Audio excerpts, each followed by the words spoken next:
1972. Rangers open the scoring at Pittodrie.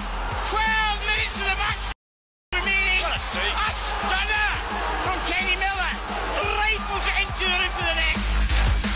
Or send Fox a friend request on Skype at RangersRadio.online. He's gone into the middle. McSwegan's in there too. Will he come for McSwegan? There's his header. And he scores! What a substitution!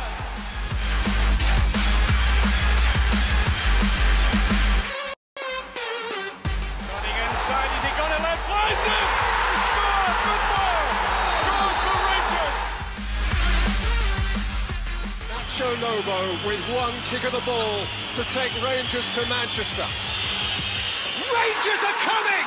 The Scots are heading for Manchester, and you know what? Manchester may not be big enough. Remember, it's all about the Rangers. Hello, good evening and welcome to Rangers Radio. Join myself, Fox, here on the panel this evening. It's the one and only Bridgeman and our Fox. How are we doing, gentlemen? Somebody's doing a bit of banging. Can I just say a big good evening to us on the panel here, and a big good evening to the guys in the lobby and to all the Rangers fans listening all over the world. Good evening and welcome to Rangers Radio. How are we doing, Foxy boy? Aye, I'm all right, mate. Yourself? Have a good weekend? Aye. Enjoyed the break. Didn't really enjoy the result on Saturday, but I'm sure we'll come to that. But enjoyed the break, mate. Nice to have a few days off. Me too. Quite enjoyed it. How are you, Bridgie boy? Oh, excellent. Feedback, Fox. Excellent. A lot happier than I was on Saturday night, of course, as we all a bit upset about Saturday. It wasn't very good. Pros and cons, mate. First half, absolutely atrocious. Second half, not so bad. But I'm sure we'll come to that as the evening wears on. So, what about yourself, Fox? Did I enjoy the game? I enjoyed 40 ounce of Friday, did you? I enjoyed 40 ounce of Friday, 40 ounce of Saturday and 40 ounce of Sunday, mate. Good to see you're getting in practice for not next weekend, but the weekend after. I'll be in fine form by the time we get to that, mate. I'm getting feedback, Fox, everything. Aye, okay. Aye. Leave it with me. What about your Bridge, alright? Enjoy the Easter break? Oh, yes. Actually quite restful, and to be honest, I haven't thought too much about the football since Saturday night. I've been so disgusted with everything. And I have to say, I got cheered up with all the news about the bad tackles and that, so... Oh, well, I'm sure somebody might phone in with that, but... Yeah, well, let's start talking about the game. We started really, really poor, Bridger. Absolutely shockingly poor, by the way. Possibly the worst we've seen them, I would say. So what was the issue for you then? You know, we're watching... to me, it was like deja vu. It was like watching the Kilmarnock game again. What were we doing? And, of course, we were terrified. It looked as if we were terrified. Didn't want to get near them. Was it our set-up? Was it our personnel? Was it our motivation? Was the midfield too far away or too close to the centre-halves? Now you have time to reflect. What do you think? No, I don't think any of those things at all. I just think that they were scared. That's my honest opinion.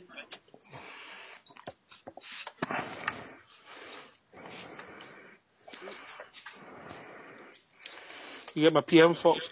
Well, I think we started the game really slowly, and we're shaped these problems when we're two central midfielders come and play next to the centre halves, mate. Because then when the balls move forward to, if you like, the second ball, there's nobody there, mate.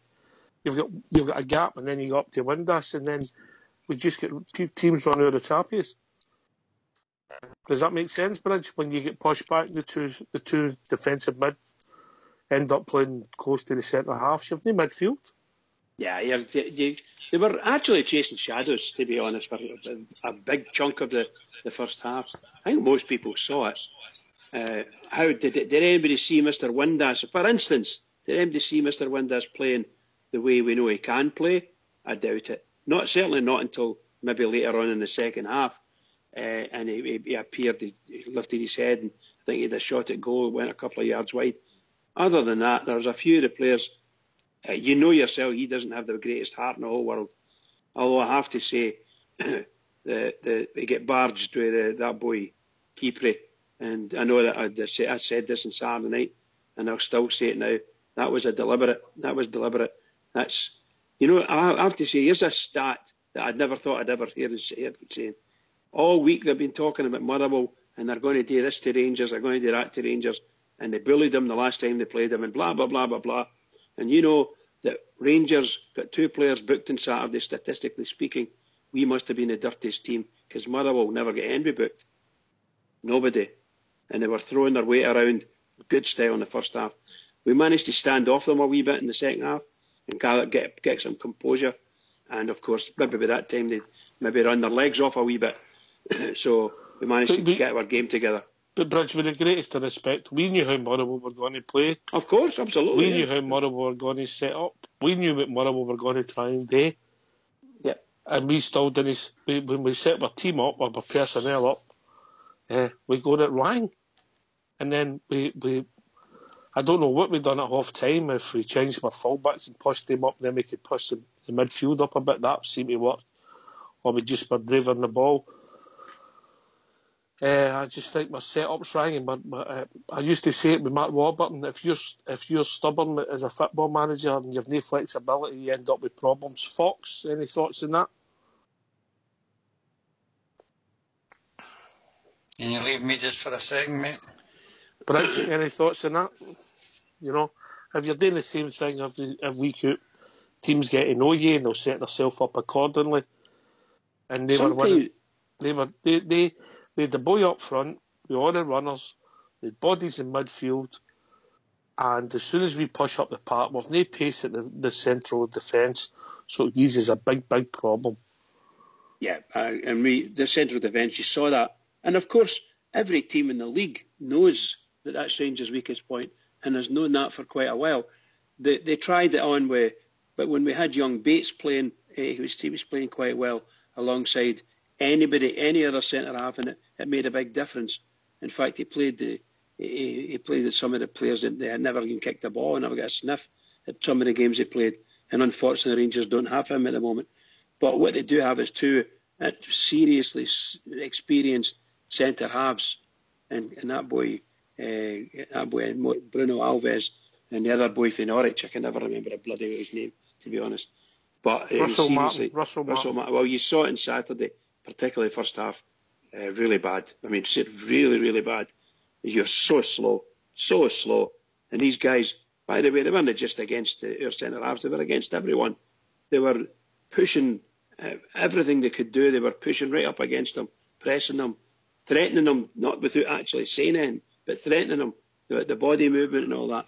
And our players just slipped off it. They didn't want to warm it up. All they done was I see it slightly different, Bridge. They're entitled to be in the park. They shut us down. They wouldn't let us clear the lines. We put ourselves under pressure because we play the ball across the back 2. They go wide and they take it, and then when somebody shuts them down, it's panic station. I don't understand why you don't just push the team up 40 yards and get the goal to put his foot through it and clear it old-fashioned if that's the case. There's times for just clearing your lines and moving up the park. And then we don't clear it. The midfield 2, I'm going to repeat myself again, they come back to the centre-halves, Bridge. Yeah? Yeah. And then they come back next to the centre-halves to pick the ball up. And then you've no midfield because Candia's and Murphy are wide, which he should be. Windass is up, try to join him in Morelos. And then there's that big hole in the middle of the park, which has been a constant in the last few weeks. I don't think we had a midfield in the first half. That's my point, exactly. I'm saying, but I don't think we were there. I think the boy for Hamilton, what's his name again? Oh, God almighty. The young lad, we just signed him to Greg Docherty. Greg Docherty. Young Greg Docherty, I thought he played not too bad throughout the whole game. He was the only one that was really interested in getting stuck in at all. But by the time he was around, he was surrounded. There were 3 men, 4 men on him at times. And you can't have that at Rangers. Like that performance, you have to put it in a nutshell, was abominable. Right? It was just shocking. And everybody could see it's just shocking. I don't know. If that had been a standalone performance in the first half, we'd have accepted it. But if you take the second half against Kilmarnock and the first half against Murrayville, it ain't acceptable. And what it's shown me, and people might have different views on this, we've gave him a crack. Everybody likes him, myself included. But Graham Nutley's not a man bridge. No, I think it's we need leadership. I think it's becoming more and more obvious. And of course, people who said this right at the very start, that they were treading thin ice by doing it. Look, the opportunities we've had this season, and particularly the second half of this season, up to now, we've had fabulous opportunities. We've got ourselves to near enough within 3 points of Celtic if we beat them, and we don't. And now we've only won 1 point out of 12, which is unbelievable. 1 out of 9. 1 out of 9, sorry. Just unbelievable crap, So we have to watch what we're doing. My fear is we've just got this as a team, and that team's going to play like they did, and they're not going to do anything. Admittedly, they scored 2 goals in the second half, but they're not going to really do anything. And we're going to end up, my fear is we're going to end tumbling down that league, and you're going to have teams like, we're going to be fighting for 4th place if necessary, if we can be lucky enough to do that. Because we ain't going to win many games. The season's hotting up, Oxdear. The season's hotting up. This is the nitty-gritty of the season now. This is it. We're getting very close to the split. When that split happens, it's the top 6, and then it's cutthroat stuff. It's seriously cutthroat. Squeaky bum time. You can hear them now where wee Lennon's came out maybe 3, 4, 5 times. He's come out and he said he doesn't want to go to Ibrox. He thinks it's unfair that they have to go to Ibrox. Well, we had to go to Pittodrie 3 times in one season. Yes, I understand. All I'm saying is, long before the splits happened, this guy's come out and said this. So he's firing a broadside up to the FA to say, the league, you guys are doing it. We mustn't go there. And the pundits in this country, football pundits in this country, will agree with them. But it's simply because they'll take the easy thing as, look, why should they lose out? Why should Hibs lose out in a home gate? It's hundreds of thousands of pounds for them. Providing it's Rangers, of course. Providing it's Rangers. It's the split's another whole debate on its own. But look, our team, we're disappointed. We're disappointed in the results of the last 3 games. There's been positives in the first and third game. There wasn't much in the middle game to be right home about. The positive in the game and Saturday was the way we came back into the game, and ultimately I felt when it went to each we should have went on and won the game. But there was still even negatives then. We can't change the personnel. What would have happened if one does hadn't get injured? Would have carried on? Is there no point in having a bench? To me, minimum in professional football, you should use 13 players. I understand you keep one back in a close game in case somebody gets hurt because you don't want to get down to 10 men. But it's a squad game now, Bridget. It's not like it was 11 against 11. And it's a flaw in our coaching staff. Can I just say, on this game, really, the first half, most of the first half, we didn't put any tackles in. And the tackles that we put in at the back were just stupid tackles. And we ended up giving a penalty away. And I don't know if what thoughts on it or anybody else's thoughts on it. My honest opinion is I didn't think it was a penalty. However, there appears to have been contact. And all the pundits that watch the football for the TV side of things and that listen to it on the radio, they are all in agreement. Rangers gave a penalty away. And at the other end, it was never a penalty. This is what they're saying, right? I personally don't think either of the two of them were penalties, to be honest. I didn't think when I watched the game on Saturday and we seen it for one angle, the first, I didn't think it looked a penalty. But when it showed you from behind, it was a naive tackle. Yes, the guy made a meal of it. But we'd have been looking for a penalty in our box. Anyway, if people want to join us, it's 0141 356 1972. You can join us at Skype at RangersRadio.online when you'll be brought into the call. So when we lost the penalty kick, Bridge, Russell Martin again, and then we just seemed to be 6s and 7s after that, yeah. You didn't know where we were. Didn't know where we were, pal. I think everybody saw it. So there's no much more of emphasis we can put on it. There are certain things in the game I was not happy with from both sides, but the wee manager came out and he's after their manager's after match statement, and he's been on it. I think he's been on the TV and the radio and the papers again, possibly today again, and all he's saying in reality at the end of it is, that's Motherwell. We shouldn't be wanting to drop 2 points against Rangers. Not good enough, right? No, that's what he's saying. Well, I really don't care what he says. It's your club and what we do, and we were ultimately we weren't good enough. The players weren't good enough. The coaching staff got it wrong. The motivation wasn't good enough. And that's what I'm trying to say. Do you blame the board of directors for putting a guy in there? Well, it's a whole shooting match, and it's coming home to roost now. But it's coming on big style, right? We've been very, very fair in our assessment of Graham Murray. Hope that he does well, and ultimately you're in doing that you're being sympathetic towards a board position. But we're left with a guy in there who's no managerial experience, and it's coming home to roost now. Well, it came home to roost. What I was meaning was that manager he was up against on Saturday there is also a young manager, and he's only in his second season in senior management, and he's got nothing like the resources that he's got. Murty's got nothing like it, but he's tactically he's somewhere along the line he's managed to pull together a number of players, and they're just big burly guys. And a wee bit of skill here and there.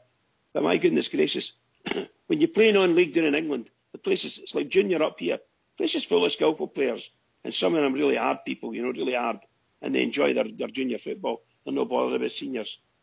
But the likes of that boy the boy that's playing for Motherwell, they're all raving about him now. I don't know why they're raving about him. Your centre halves never touched him, except when they were pushing him after the tackle, after the event, they were just pushing him. But we've got two centre-halves, mate. He could pull away from him because they couldn't get close to him. Absolutely. They didn't know what to do with him. They couldn't cope with the pace. They couldn't cope. No pace. Anyway, I'm just going to change the subject slightly before people call in, Bridge. Go on, all right, and I'll come back to this. Right. Look, it was very, very remiss of me on Saturday for everybody at Rangers Radio not to send our kind regards to Ray Wilkins and all his family and loved ones, mate. I don't know if you've read it, Bridge, but unfortunately, yes. Ray's in a coma and I hope he pulls through. I've not read anything today to say anything otherwise, but all my thoughts and prayers are with Ray Wilkins. What a man, what a player. And I hope he pulls through and gets well soon, Bridge. Absolutely, pal. Here on that one. Here. And just something else that came. I know it's been in the press, and I know it's been in some of the papers today, but we got this on Saturday as well. But a guy called Stuart Pedley who passed away, aged 42, Bridge. Wow. Stuart was well known to a lot of Rangers supporters and a lot of people on the show, connected with the show. Stuart he done Broxy Bear up to last year for years. Yeah. Bridge, that was him. He done it during the match day. Loved the Rangers, loved everything about the Rangers. Was known to a lot of people at the club. Loved his role at the club, and unfortunately passed away. I don't want to go into circumstances, but there's a Just Giving page, and I will put that in the lobby if anybody feels they've got a few quid to maybe help a family that will know a plan for that, for somebody to pass away at 42 years of age. Very, very sad. Yeah, really sad, pal. Well said, by the way, well said. So, I'll put that in the lobby, and I don't want to be too morbid, but there are two stories that put a lot of things into perspective, mate. Indeed it does. You know. So I'm just putting that in. And the Just Giving page was set up by a good friend of the show, Jim Hanna. Hanna. Yeah. I like that, pal. Nice guy too. So if people want to join us, what's the number? The number's 0141 356 in 1972. That's 1972. Yep.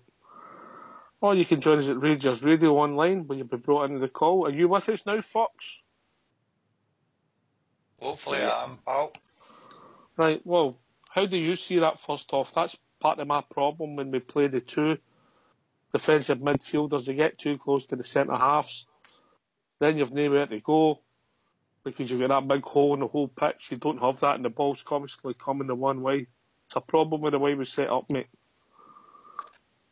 I know everybody's going to blame the manager for that, but this has been a common fault with this set of players all season, mate. We get one good half, one bad half, and it's surfaced again on Saturday. We also need to take into account that Motherwell played very, very well in the first half, mate. They closed us down, won the second balls, and we couldn't reorganise to get a foothold in the game. And that was your problem, mate, for me. I thought in the second half the manager done the right thing.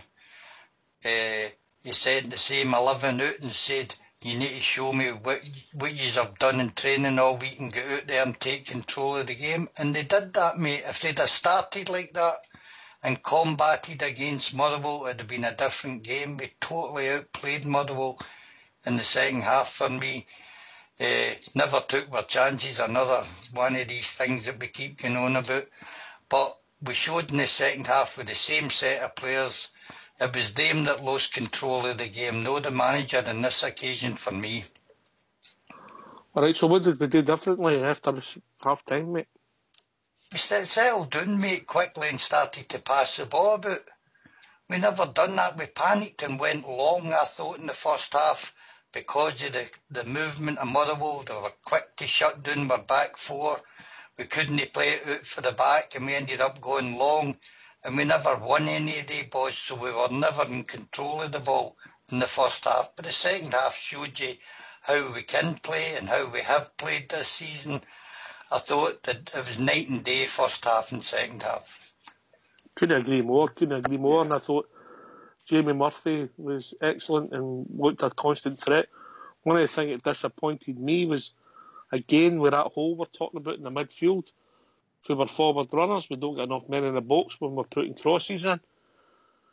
And some of the crossing, particularly for the right-hand side, I thought for Candias and Tav was pretty average to say the least. Bridgeman? Yeah, they weren't in the game at all. They were getting bullied. Every turn they were getting bullied. And the only person that wasn't, or there were two people I thought that weren't getting bullied to a great extent was Murphy and Greg Docherty. I thought those two could hold their heads up in the first half. I think that Murphy's a fantastic player. Proved it again. Lovely goal. And he just loves coming across the line like that, doesn't he? And I thought, my own opinion is, I thought we did very well in the second half. And I thought we might have went on and won that game. I thought we were far superior to them football-wise. You should have went on and won again. Second half, yeah. But you can sit back. We've got a centre-half in it, knows a wee bit about football now. Evening, Ryan. How you doing, guys? All right? Oh, no, him again. How's it going, Ryan? Not bad. I tell you, you can tell he can play bridge. Your nose is off flat and his nose is still right. Perfect, so you can tell who conceded it right. How are we doing, Ryan? What's on your mind? I've not spoke to you for a few weeks, so anywhere you want to start and where you want to finish, give your thoughts, mate. No, it's just good to be back again, guys. Just listening to your thoughts on the game on Saturday. How do you see it, mate? First half, I thought we were absolutely abysmal. Weren't even that good, were we? Nah, we just left there for the Kilmarnock game. Kilmarnock's probably one of the worst I've ever been at Ibrox. I've never felt like walking out a game as much as I did. At Kilmarnock, just totally inept, lacking in every single department, and we carried that on a Saturday. We all knew going to the game what Motherwell were going to bring to the table. If you're assessing any previous games or any we've had with Motherwell or any games that way we've played this season. You know, you've got to first part, you're in for a battle. You got to win the battle first and foremost and earn the right to play. And once again, we when anybody wants to battle with us, we are severely lacking. The goals we gave away. What's the problem for you, mate, there? What's the problem? Is it the midfield? Is it the fact that we're centre halves lack pace? We're two fullbacks. Their main aim is to get forward. They're no natural defenders. They're not the greatest in the air. I think there's you've said that you've hit the nail on the head there yourself, Fox. You've round off. You know, there's a catalogue of problems with us the now. We, as you say, they're two centre halves. Alves, absolutely.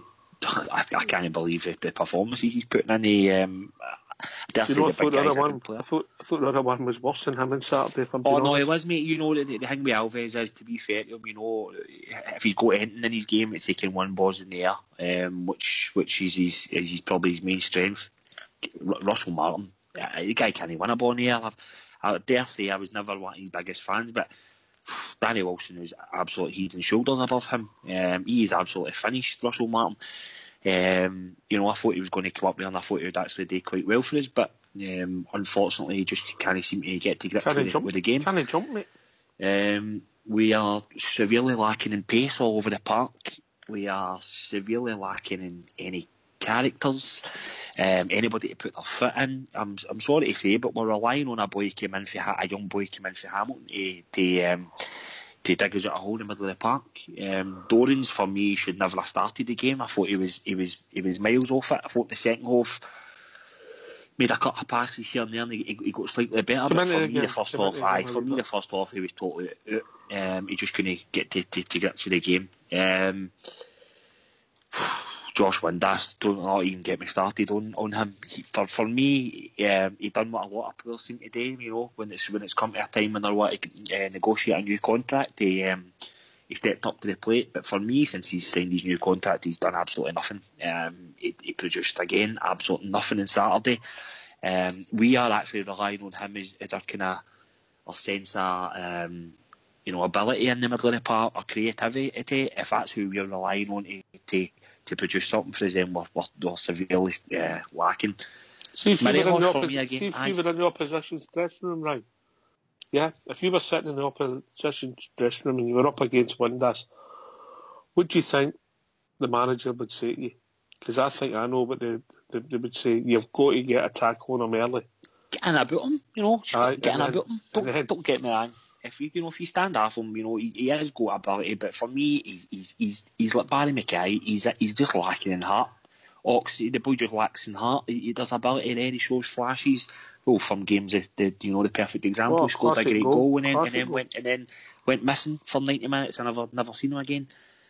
For me, I just can't take to him, mate. His attitude, in social media, everything about him. And he was on Soccer AM last week, you know, getting at the big game and this and that. Come on, his performances are he's severely lacking in any ability, and I think it just shows very well now that he's your main sense of threat in the final third. I thought Morelos again worked hard, worked tirelessly up there himself, but needs a bit of support. You know, he should have squared the ball across at the end. The chance he's hiding through in the angle, might not have been a goal, but he should have put it across the goal. He should have. But for me, the buck stops with the manager. He is.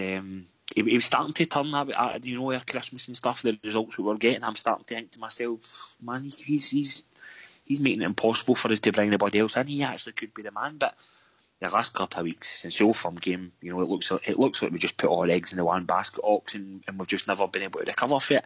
He is so tactically inept, it's unbelievable. And this situation, these substitutions, I don't know how many games I've been at this season, particularly away games, where I've been hearing the crowd screaming for a substitute. How we never made a substitute on Saturday until Windass got injured, I'll never know. And I don't even think he would have made it unless Windass got injured. Just going to check what time that was, Ryan, out of curiosity. Might have been about the 79th minute. I might be wrong, mate. I'm sure it was about the 79th minute, but it might be wrong. But I mean, he's terrified to make a decision. He is absolutely terrified to make a decision.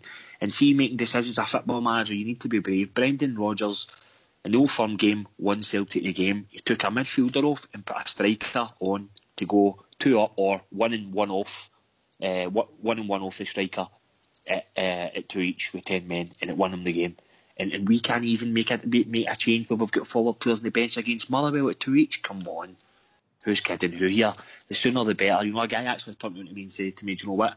At least that's another result now where we know he's not going to get the job." And that's where a lot of Rangers fans are at now, I think, where they're sacrificing a result to make sure this guy doesn't get the job. So 82 minutes to substitute. Come on. Well, there you go. That's a disgrace. I mean, come on.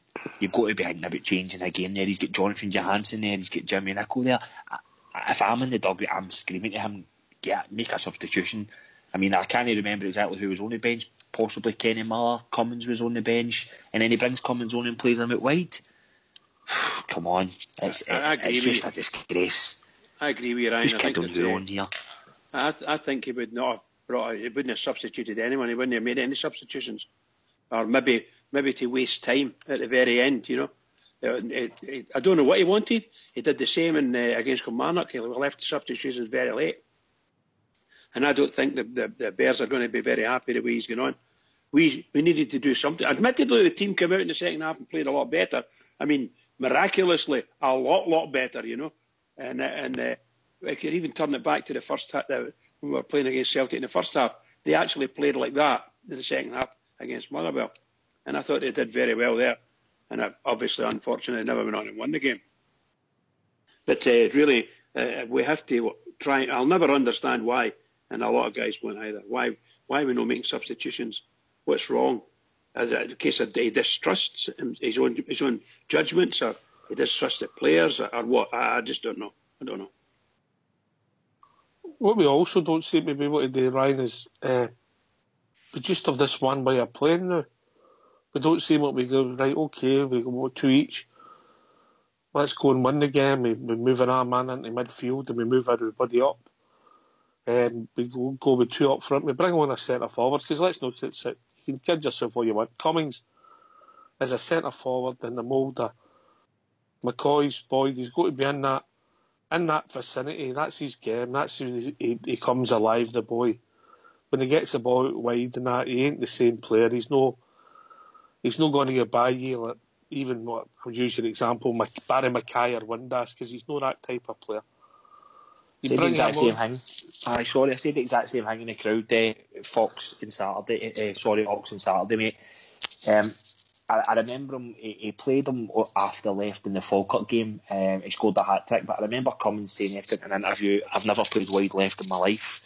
And he was also blown out his backside. That's right, mate. You're 100% right. You're throwing him on with 9 minutes plus stoppage time to go. And if anybody else that's got a football brain is saying, get rid about Morelos and play after scraps and just get yourself in the box. That's what you're looking for after him, because he's deadly in the box. But we really must be the only team who believes, as we see players that can play out in all these different positions. It's crazy for me. It's absolutely crazy. And you're right what you're saying. We just seem to have this way where we just play this one way. We just religiously stick to this 4-2-3-1, and we just don't seem to change. And for me, the January additions, for me, I've not been. I'll be honest. Apart from the Hearts game, St Johnstone away, maybe I've not been impressed with Murphy at all. I mean, how we get in that Scotland squad, I'll never know. Russell Martin been nothing short of disgraceful, in my opinion. It showed absolutely nothing. If we go and sign him, it's a disgrace. Well, we can't sign him, mate. We can't sign him, mate. I would doubt that. I would doubt it, Ryan. I would doubt that would happen. Well, mate, you know what? You know the thing is, mate. You never know with us. You know, of course. That's a given. Give him a 5-year contract. Is that what you're saying, Ryan? The boy Docherty. I mean, the boy Docherty, to be fair, he's a trial. Do you know what I mean? And he's done all right. He's come in, but I never expected him to come in and play as much as he did, and I don't think he did either. I mean, I can see improvements in him. There's a lot more to come from him. He can do better on the ball, but he's industrious. His passing was poor on Saturday. Passing was poor. But he wasn't alone, mate. And also, you need people to pass it. I just don't understand that. I just don't understand the whole reckoning of the team in the middle of the park. For me, Doran should never have started. If you were going to start anybody in there, I would have put McCrory in there, especially going to Fir Park, because if he's fit, then if he's fit enough to be on the bench, he should be fit enough to play. And And I just don't understand why we're just so reluctant to go with the two up top. I know we're terrified in the middle of the park that we got overrun, but listen, you're going to try and win a game. You've come back for 2-0, you get it to 2 each, and then I thought we kind of plateaued out a wee bit after that, to be honest with you. Never made a lot of chances. Anyway, we've also been joined by George. Evening, George. Hi, George. How you doing, boys? All right? All right, mate. George. Give us your thoughts, big man. I mean, it's like I'm a broken record. I said the exact same thing last week. I don't think for 1 second Doran should have started on Saturday. I know a lot of fans have got this wee fantasy getting back in, and I didn't think the guy should have started on the bench and gives that wee boost. I'm sitting on the bench, maybe a chance to come on.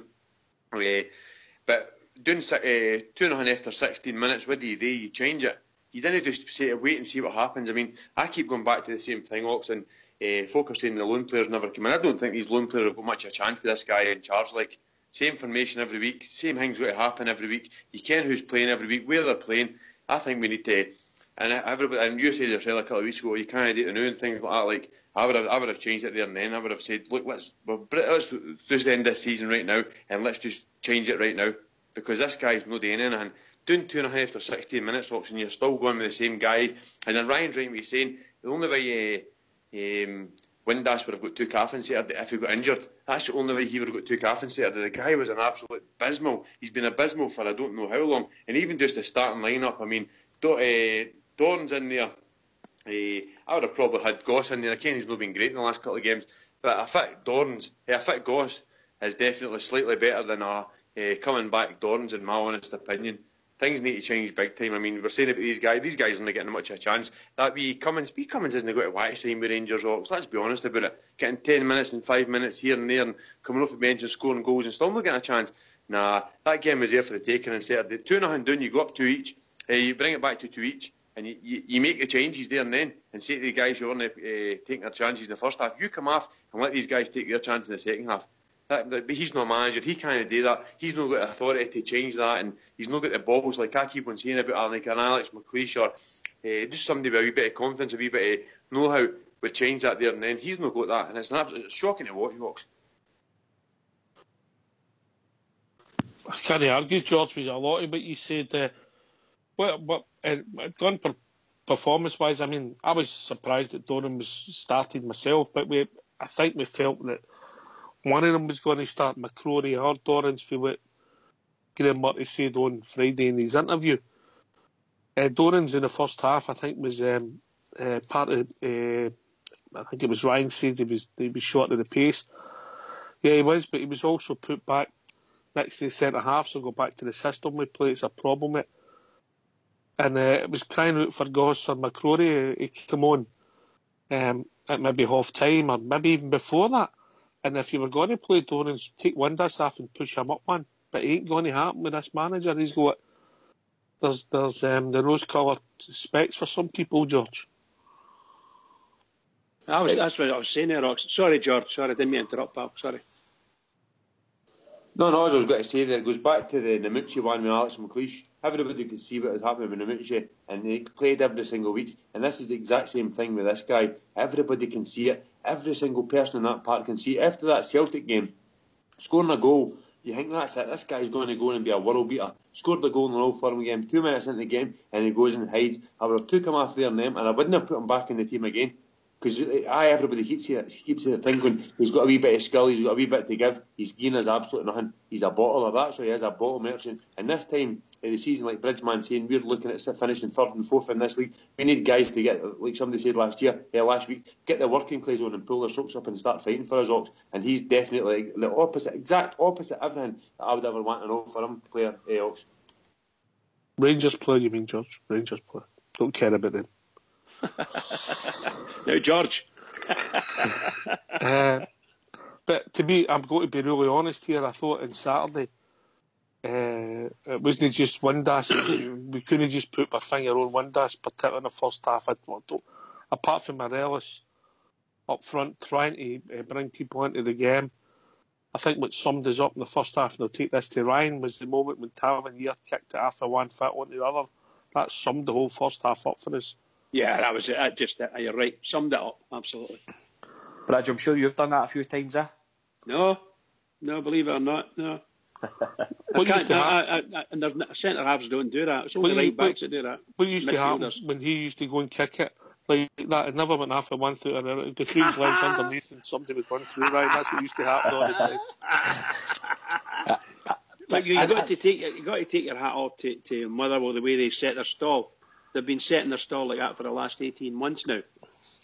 And their manager is sorry. See on that point then, Bridge. So we talk about, I listen to Graham Murray and we talk about, we do this analysis on the teams that we're playing against, and we do this and we see that and we know exactly what we're going to expect. Didn't look to me as if he knew what we were going to expect, but everybody else in the crowd knew what we were going to expect from Motherwell on Saturday. Apart from the manager. We've seen it every time we've played against them. They're big, they're strong, they're physical, they play half second balls. We looked as if we couldn't handle them the first half. They were all over the park, all over the place. And I'll tell you, Tavernier for me as well. Tavernier has took a dip as well. I thought he was doing really, really well the last couple of weeks since he took the captaincy, but I thought it was dreadful on Saturday, particularly for half. His crossing was obviously couldn't get involved in the game much the first half. Even in the second half when we were going forward, him and Candice, their crosses were poor, Ryan. I don't know if I'm being a bit harsh, guys, right? I just think we've tied Windass down in a big contract, we've tied Candice down in a contract. The boy Declan John has impressed me, but for me, I'm kind of saying to myself, is this guy Candice really anything special? Is he really anything great? I'm harking back to maybe Rangers players in the past or whatever, but is Candice a player, having guys like that in your team going to be enough to go and win these leagues? I'm just I look about the team and I just don't see any fighters, any heroes in there, any match winners in there even. You can't even, Morelos for me as well. He's not a goal scorer, but he's not a natural finisher. He's not a goal scorer. If you could mould Cummins and Morelos into the one player, you'd have a hell of a player on your hands. But Can I come in on that? I only go, mate. Just to say, Morelos was getting a doing. He was physically, he was getting a doing off of the three against him at times, and it didn't matter where he went. They were chasing him, they were lunging at him.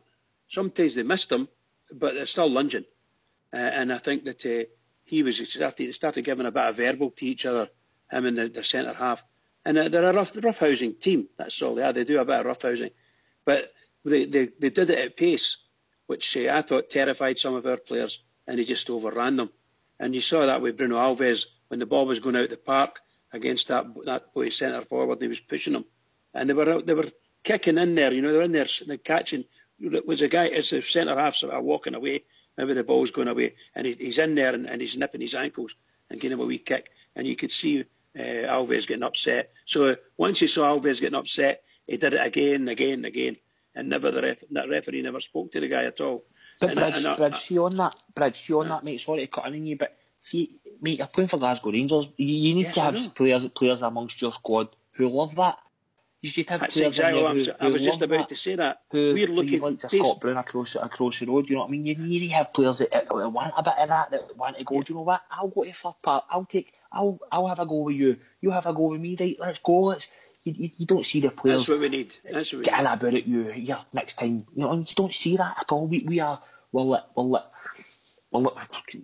sheltered out there. We're getting. The thing is that they were still doing it, and as I said earlier, don't be funny when I say this, Ryan.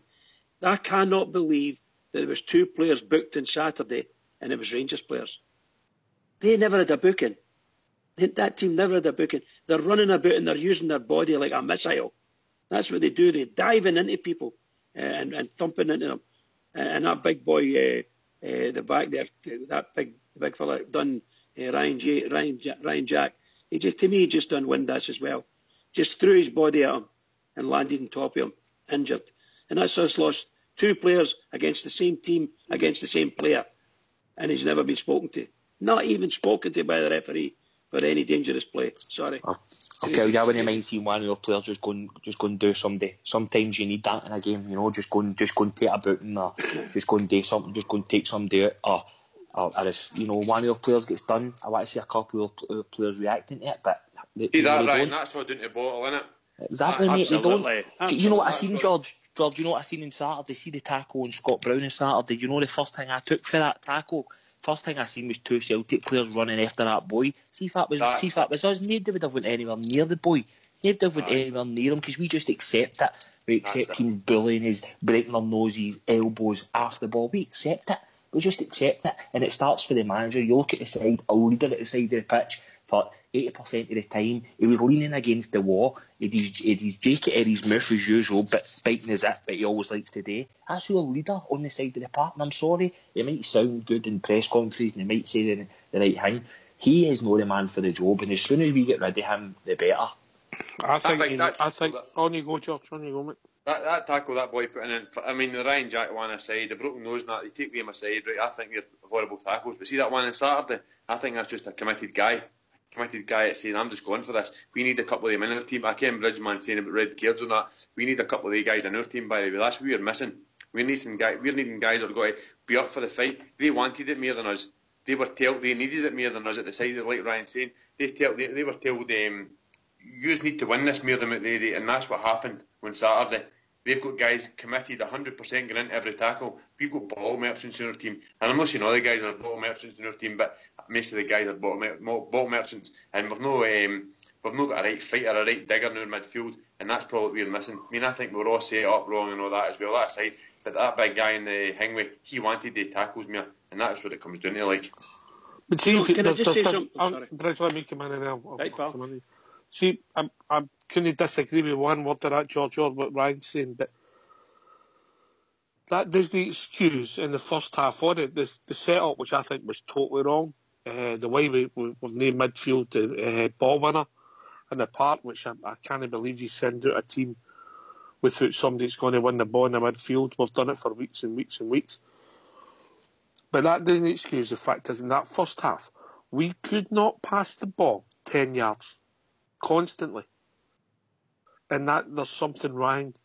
I don't know if it's because the manager has come in and he's other mates and it worked and it goes so far. Like when you make somebody up, it's a charge hand and a work, and you make him the gaffer, everybody's all right with it for a few weeks. Then it unravels in front of your eyes because you can't be mates with everybody. And that's what it looks like with Graham Murray for me. Bridgeman? Yeah, I do agree with that as well. I do agree with that. But you know, this. See when you were saying about teams have got players that go in there, and I agree with 100%. That'd be great. But I think we get refereed differently from everybody else in the league, including all the leagues that we've been in, which is to the bottom up to the top now. We've been refereed differently. And if you looked at the trail, you'll see there are a whole load of players that played for us got booked. Some sent off for doing absolutely nothing. Yeah. And that's happened all the way up for the third division back up again. And it's happening now. And you're getting, there's a breed of, shall we say, hatred going around. And the referees are just, they just don't want to give Rangers anything, in my opinion. Listen, the referee on Saturday gave us a real dodgy penalty kick, mate. I don't think any of the two of them were penalty kicks. And I'm glad he did give us it, don't get me wrong. I thought it was a penalty at first. But you need to dissect that. So the referee's given a penalty because that's what he thinks from where he is, and he stood by his words. Now, once they bring in the video referee stuff, then fine. And as pundits and people watching it, we see it from different angles on the telly, and you can say, well, was a bit dodgy that one. The guy came in, took Tavernier out, and then landed in the ball. His foot landed in the ball. As far as I'm concerned, he wasn't playing the ball. He just landed in the ball. Penalty kick every day of the week. For me, that's just me. But I don't think. I think if we had any of these I want somebody that's tough. That's what I want. I want not just somebody. I want players that are tough and easy in there. Let's get into the rough house and do it. But do it a bit of panache and a bit of class. Don't go about and running about and battering people. We don't need that.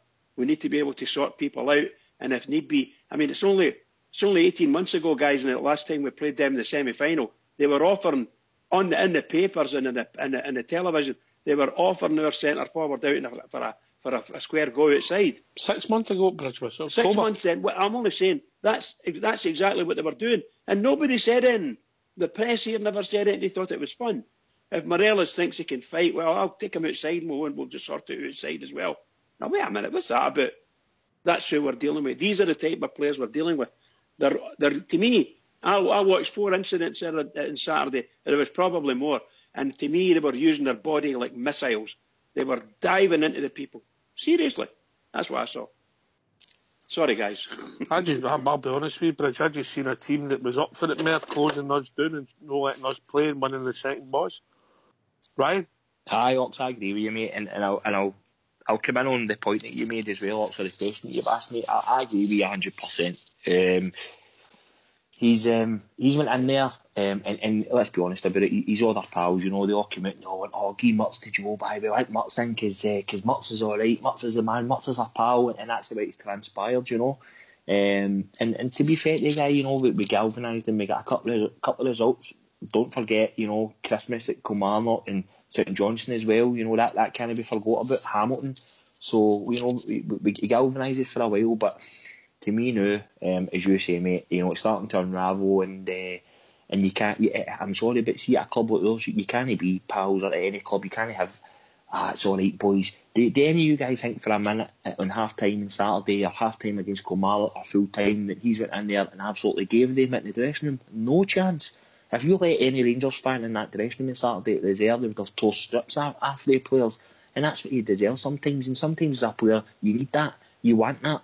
But for me, it's a wee cuddle around them. It's all right, you know, it's all right. We'll go. You go and rectify it in the second half. Do this, do that. That's not what I'm looking for anymore. I'm sorry, but it's got to a stage now where we need a proper manager in there, a proper manager who's got the respect to the dressing room, who can get out to players, because we've got certain players in there who need a good kick up the arse week in, week out to get them going. Maybe just done it good enough for us. Fox, you've been I wouldn't say a fan. You've been respectful of Mr. Murty. Because in the main, mate, I blame the players. I don't think for a minute Graham Murty says go out there and shite yourself in the first half. The thing is, I think what Murty's tried to do is make us a decent football team, mate. And we lack the players through injury and everything else, not to have the harder side is in the game, mate.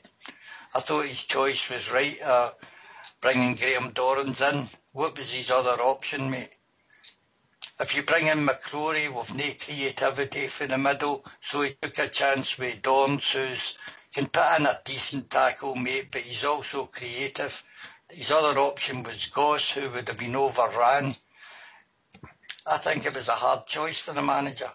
And I'm not saying he's definitely the man for the job in any way, but what I'm saying is he takes the blame all the time. They players themselves let the Rangers fans down. They showed in the second half what they can do when they go out there with the right frame of mind, mate. And I can't believe that Mr. Murty said all that much difference for them to come out and overrun Motherwell in the second half, mate. As I say, I think it's down to the players. I agree with what Ryan says about the two centre-halves are shocking. But what's his options there at the moment? None. That's my point on it, mate. We're set up 4-2-3-1 because the players we brought in are very good going down the wings, mate. We have nothing through the middle. And as soon as we get control of the ball in the middle of the park, we stick it wide. We never go through the middle of the park. That's another problem we've got. And other teams know that, but all our attacking influence in the game comes down the wings. So they double up or treble up sometimes on the wingers, and they stop us playing. They stopped us on Saturday in second half to get balls into the box. And if any manager made an effort in the second half, was the Motherwell manager, because he told his players to sit back, and that's what let us into the game, mate. They thought they were comfortable at 2-0, but they sat back too deep and allowed us to get control of the game and start our passing game. So, a tale of two managers for me, that game. See on that bit, Fox, I mean, let's say we do go with he doesn't change his formation, he sticks with the same formation, but surely everybody in this planet can see that on Saturday, the way for me today, that was, if you were going to keep all the guys, you've got to bring Dorrans in and you've got to go that. Surely you should have dropped Windass and played Cummins in behind the striker. Like that's another wee way you could do. I just didn't understand why this guy's got to be in the team all the time. George, and I'm not sticking up for Murray, and I don't know what Ryan will think. We would then go over running a midfield. We can't. The way the teams are all setting up, they've all got 3 men in there. And you've seen it against Celtic. They actually played before in there at times because they brought Rogic into there. So they 4-on-2. And if we play with that, the way teams are setting up against us is maybe a 3-5-2. Aye, but my point with that is, I actually think that Windass is a man short anyway. I think he's not doing that anyway. That's a whole different discussion, George. And I'm struggling to argue with that one. Can I say another thing on the manager, Ox? He stated in his press conference on the Friday a wee comment that players were snapping into tackles. Where was there snapping into tackles in the first half? Now, they're doing it in training, obviously, but that pleases them. But when they go out in the park, a lot of them are freezing, mate. They couldn't cope with Motherwell. And if you look back, Motherwell did the same to Celtic as well in the first half, mate. But we just couldn't stem them in the first half. They went direct to the front 2 strikers. When our centre-halves challenged for the ball got knocked into the midfield and they overran us in the midfield, mate. They won every second ball. Now, it doesn't matter what system is. If you're a football player, mate, you've got to take control of the situation. You must know where the weaknesses are in the park. It doesn't take a manager to do that, mate. And I blame I think the 100% of the blame goes on the players. I really do. And at the time, people were talking about bring on somebody. I'd have done this at half time. I read the forums, 3 off, 3 on. But he never, whatever he says to them at half time, he left the blame on them and says, go out there and show us how you can play. And they did do that, mate. They did play better in the second half. But, Ox, can I just ask you a quick... Fox, can I ask you a question on that, mate? Yep. Surely God, he had to change something, mate, getting into the last 20, 15 minutes even. To leave it to the 79th minute to make an enforced substitution, that's baffling me, mate. That is absolutely baffling me. Right, say that's his mistake. I can agree with you there. Probably for the first time would have said myself, take Windass off, right? But see, up until then, mate, we were in top. We were in top and running there the top of them. Well, who would you could have took Windass off, everybody else started to play. Even the 2 centre-halves were trying to get up the park and putting good balls into our left and right hand sided players, mate. Windass was the weak link. So where's your choice there? What do you do? Do you take Cummings? Cummings showed when he came on, and I do like Cummings. Everybody thinks I don't, but he's very weak as well. He's only good if you can get a ball to him inside that 18-yard box, inside the penalty box, mate. But the chances never came a begging because we couldn't get the ball in for left or right. We kept hitting the defenders all the time. So Morelos never really got a chance. And the one man that got the chance was Candias. And never mind the one that Morelos missed at the end. Candias should have burst the net, mate. Anyway, let's hold this debate. If you don't mind going on mute. We'll right, have a tune for Fox.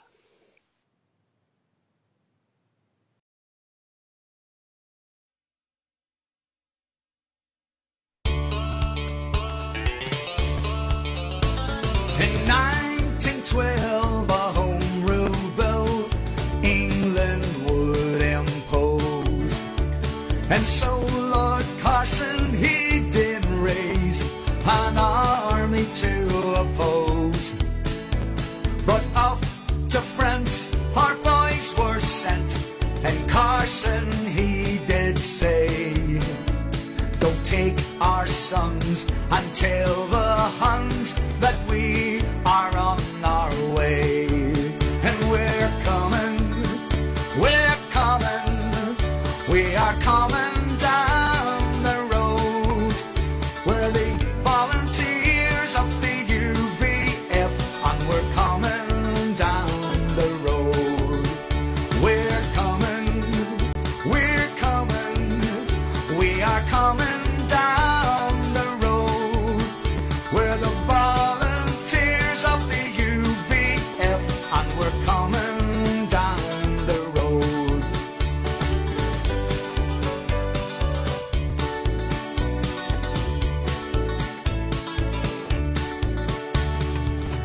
And so how far have we now come? How far have we to go? And those we thought who were our friends now stand beside the foe. But take you heed, the price is high, and you will have to pay. So listen now and heed my words, for we are on our way. And we're coming, we are coming down the road. We're the 1st Battalion UVF, and we're coming down the road. We're coming, we are coming down the road. We're the 1st Battalion UVF, and we're coming down the road. We're coming, we are coming down the road. We're the volunteers of the UVF, and we're coming down the road. We're coming, we are coming down the road. We're the volunteers of the UVF, and we're coming down the road. We're the volunteers of the UVF, and we're coming down the road.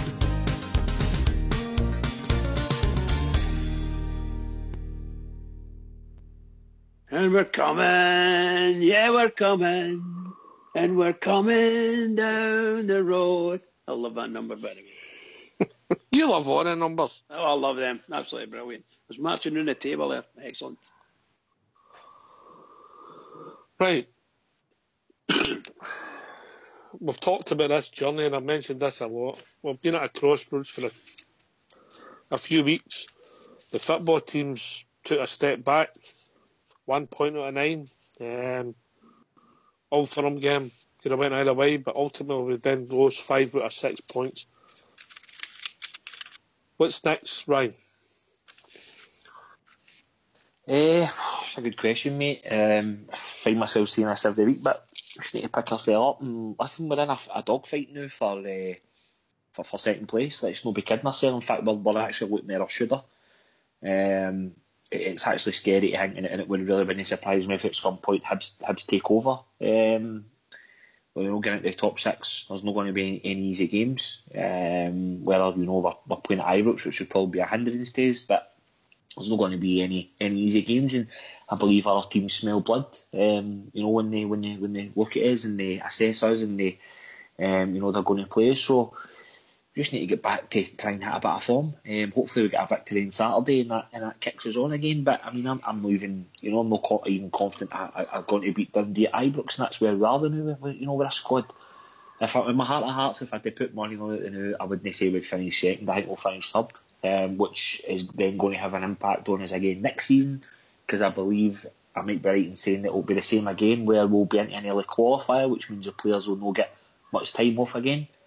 So I think the third could obviously have a major impact on us. I don't know what you guys think on that, but that's my take on it. You play about a fortnight sooner, is it? About a fortnight earlier, isn't it? I think so, mate. I think you're lucky if they get 2 weeks off. Do you honestly think we're good enough to get third at the moment?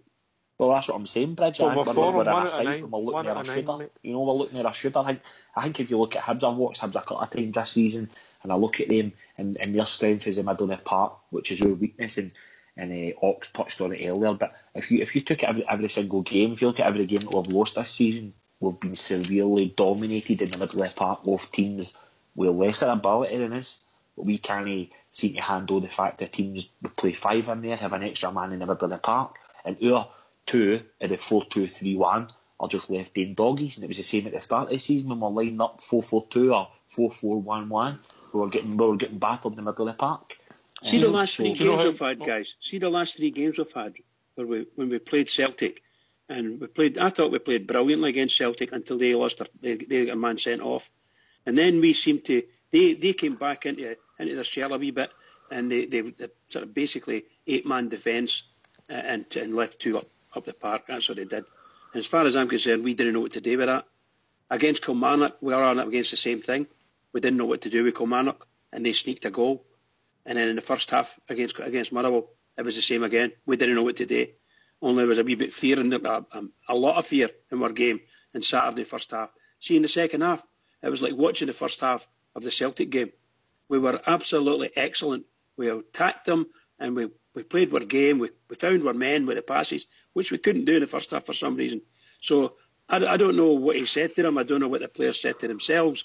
I don't know how they did it, but they managed to get themselves back, and they could take a step back 3 weeks, because that's what we were like against the first half. See if you sat and watched the Celtic game, the call later Daybridge, we went 2-1 up, we've had chances to make it 3-1, didn't take them.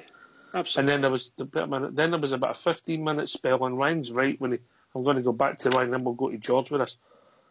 The midfield, the 2 were doing the doggies again and getting outnumbered in that game. Kilmarnock done is they sort of played basically a 4-5-1, try to spring half Boyd, keep it as tight as they could, and knew they'd get a chance. Again, the midfield 2 numbered because you've got Windass trying to play between the lines, who doesn't take any of their players away. We won up front. The centre-half can step out and play up against Windass.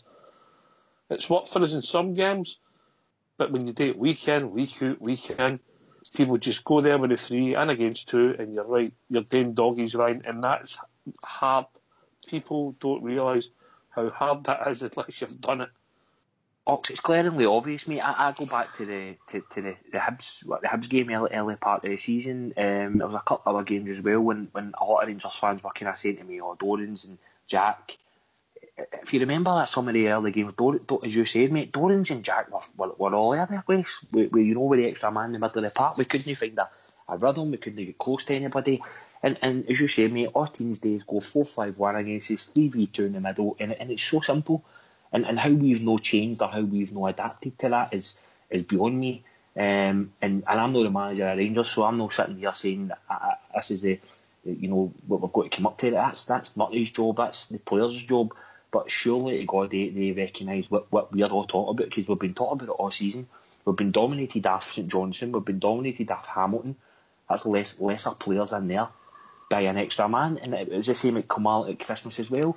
The extra man in the middle of the park absolutely done us.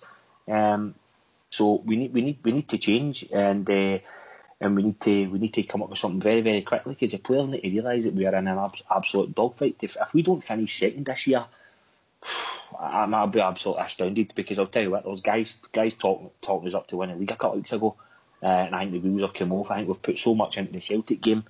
I just think the wheels have come off as the players look like they've just gave everything now, and we've got a battle, with this top 6. So to see where it goes, guys. Hopefully we get Dorans and McCrory back. That makes us maybe look a wee bit more, a couple of weeks down to the semi-final. That makes us look a wee bit more stronger. But I'm not confident for the rest of the season. And to be perfectly honest with you, I'm dying for the end of the season to come, because I'm getting scunnered watching this again. I'm getting absolutely scunnered going every week. It's hard. It's hard to watch. All right, mate. I can't disagree with any of that, George. See what Ryan says. Ryan actually qualifies my point for a couple of weeks ago there. What I said a couple of weeks ago there about having a dog fight and having guys been up for it and that. We were in a dog fight the day Hamilton beat us. And after that Hamilton result, I came on and spoke to you, and I said the laddie Docherty ran the show for us. And that was a dog fight that day. So how can that guy and I'm not blaming that laddie. My blame's solely at the manager in this. Obviously, we're setting us up. So we're in dog fights with all these other teams, and Docherty isn't in it. Why is that? Is it because we're playing the wrong formation? We put Dorans a sitting midfielder on Saturday. Dorans isn't a sitting midfielder. Dorans will never be a sitting midfielder. He never has been. They played him there at the start of the season, and that's just not his position. Dorans goes forward with the ball. I agree, mate. So we've done it in Saturday now.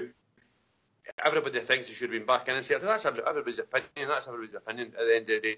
Now, for me, if Dorans was got to come back in on Saturday, he should have been in Windass's place, and we should have had another McCrory or something in there in that position. If McCrory's no fit, you put Goss in there. It's just simple stuff, and then that's when we Docherty's up for the fight, because you've got somebody in there.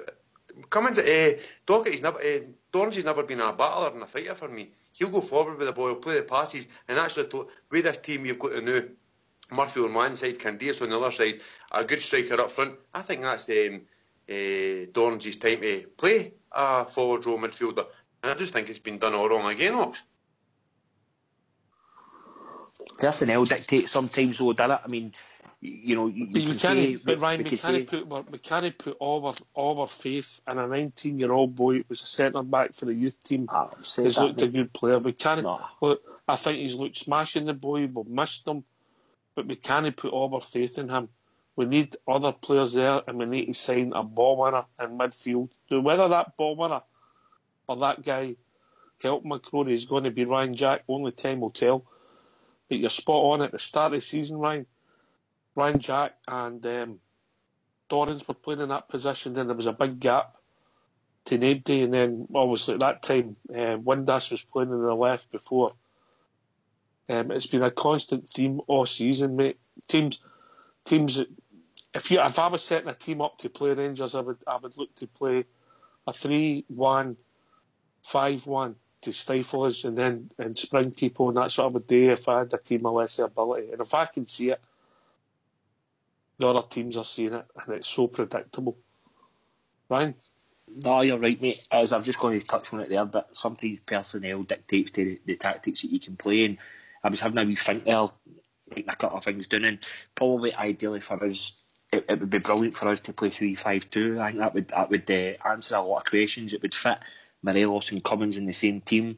It would allow us to keep Candias and Murphy out wide, but we'd get an extra man in the middle of the park. However, I don't think we've got the players to play three at the back. You would also have to sacrifice Declan John or Tavernier, and our two centre halves don't have any pace. So if you're playing three at the back, predominantly a lot of the time your left and right centre back kind of need to be kind of getting out to the full back areas and stuff. So I don't think we can have the players to play three at the back now. So we'd have to look at an alternative, possibly 4-3-3, and that would just be to counter the other teams three in the middle. But then again, we would lose out on maybe one or two of the wide players. So it's personnel, but we're just, to be honest, we're severely lacking quality. We've been severely lacking quality for such a long time now, and that's the bones of it. We've just not got players who are good enough, who can dominate a game, who can take a game by the scruff of the neck, who can say, "I'll take it here." We don't have players who have the attitude to play in front of 50,000 people every week. It takes a special type of person to do that, and unfortunately we just don't have it. I think we've got a big summer ahead of us, and I'm confident that we can turn it around. And we need to start though by getting the right man in. It's 5 managers that this board have had, I believe, so far, and we've not had a success yet. I'm glad you mentioned that word, board. It's not something I like getting into, George. I know it's not something that excites you, neither you want to talk about the football, but it is a big call for the board, and I think they have to do. I've got a gut feeling that Mr. Murray's known for a long time. He's not going to be the manager, and if they've got a plan, I hope it's a good one, George. He'll have to have known this, Ox. This is, in my opinion, this is the last chance saloon.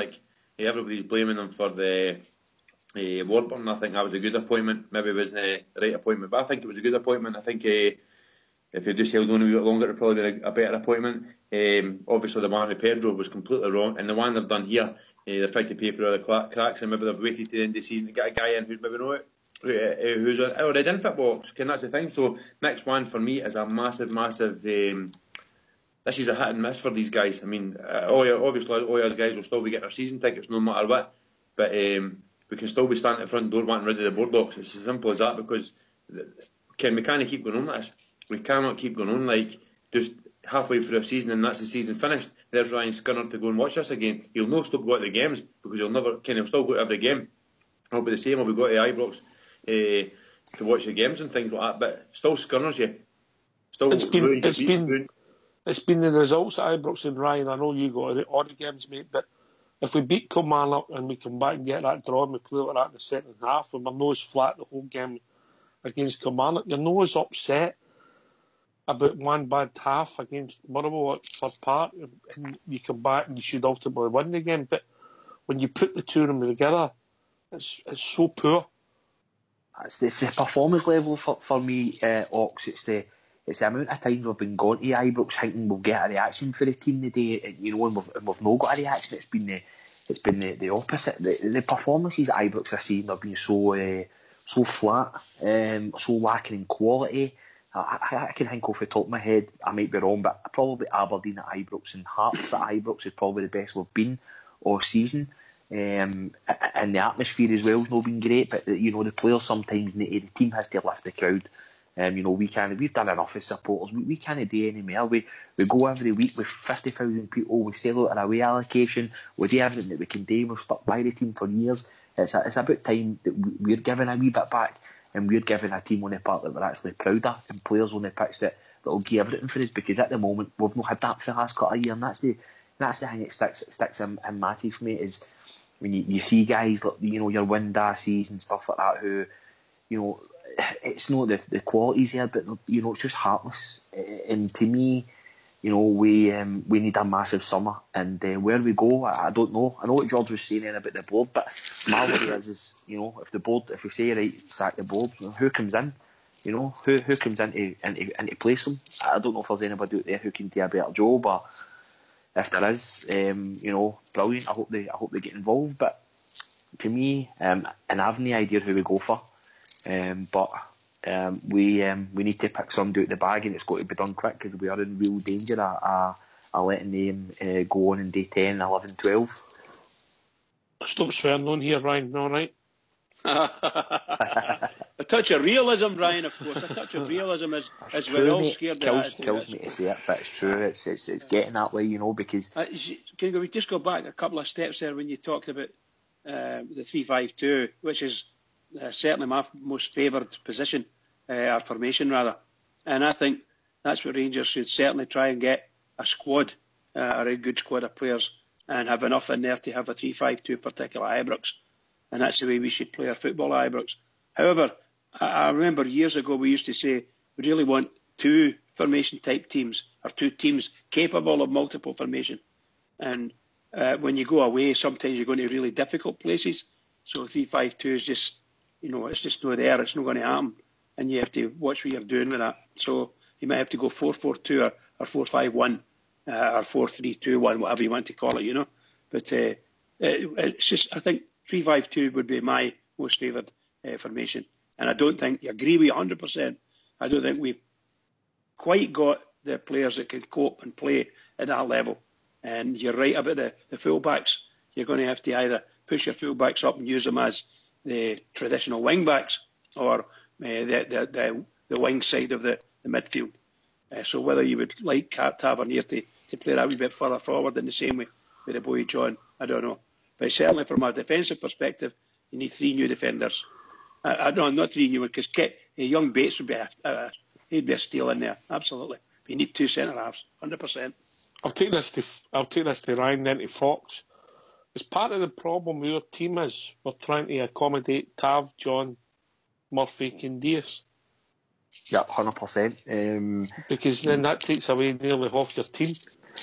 We are, mate. We're I think we seen it earlier on. I think we maybe trying to play Candias in a wee bit in one of the games in the timing, and it just didn't work. As I said, though, it's difficult because you can say, right, we're going to play 3-5-2 today, but see if you've not got the right personnel to play 3-5-2, sometimes personnel dictates how you can play. And I understand Fox's comments earlier on as well, regarding the 2 centre-backs. It's no Murphy's fault that Alves and Russell Martin are the only 2 available to us, to play. It's probably the club's fault that we actually bring somebody like Russell Martin into the club in the first place. Because for me, I've had enough. I've seen guys coming in at 33, 34, 35, 36 that can't run, and that's part of the problem. Is we're severely lacking in legs. Apart from our wide areas, if you look at the middle of the park with likes of Dorans and stuff, we are lacking in legs in there. Centre backs, I don't think any of our centre backs have got pace at all. Going back to Bates and Wilson, even when Danny Wilson was there, we've lacked real pace. And the centre backs, I can't tell you the last time I had a centre back with a bit of pace. Maybe the quickest out of the ball is Bates at the moment, mate. Possibly, mate, and I think that's where we are now. That it actually shows you that the boy Bates is probably now your best centre half That astounds me that that's the case, but it's transpired that that's the way, and fair play to the boys, done well. But we've got a massive summer ahead of us, and as I say, Mark Allen done reasonably well for us in January. I think a lot of Rangers fans have maybe went over the top, saying, we've done this and we've done that in January. Right? We brought a couple of players in. Yeah, it's fine. They've done decent, but nobody set the hair on fire for me. I would be seriously considering whether we go back to Brighton and pay the money for Murphy, because for me he's not done enough. For me, the only player that's came in. I've quite like watching Murphy. I think he obviously does this. He does a move when he plays on the left and he moves inside. And I think what works well with him is because Declan John makes the runs and goes outside them. So then the guy's got a decision to make. Does he close Murphy down, let him go inside, or Declan John? But it only works when you've got a team. If Murphy's constantly caught inside, which looks to be his bag, people know that and will set themselves up accordingly. You need that Declan John. Whereas Tav, if you watch Saturday's game, he never went by Candias once. He underlaps, never overlaps most of the game when we're bombing forward. And then Candias doesn't put the ball. Now, whether that's deliberate, that Tav's trying to drive on and get in the box because he has scored a few goals, I don't know. I've no minded watching Murphy. I think he's quite an intelligent player, but I'll be honest with you, he's no come in and gave us let's say when Laudrup came in 25 years ago. It's a different setup, but we are where we are. I personally would keep him if we could, but I wouldn't be keeping Russell Martin, that's for sure. And obviously you need to ask your question whether the boy Cummings will want to stay. I think that you've mentioned him. I think Ryan. I think to be honest, I think that the boy from Norwich, Murphy, from Brighton rather. I think that Murphy would be a good player for us. I think he's of all the guys that have came in. I think he's the one like the January there. He's the one that looks as if he could do something for us. In all honesty, the boy you just mentioned, Russell Martin. Sorry, he's ample opportunity. Yeah, it's the same with Alves.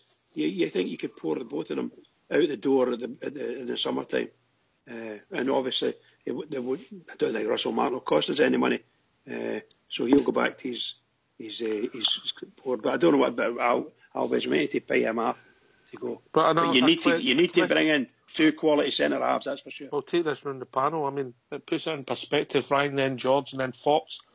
On you go, Fox. You coming in? No, well, I thought I was coming in a minute ago, so I had my wee spiel already there. Look, we've made the same mistake all season. Right for Pedro, right probably through to Murphy.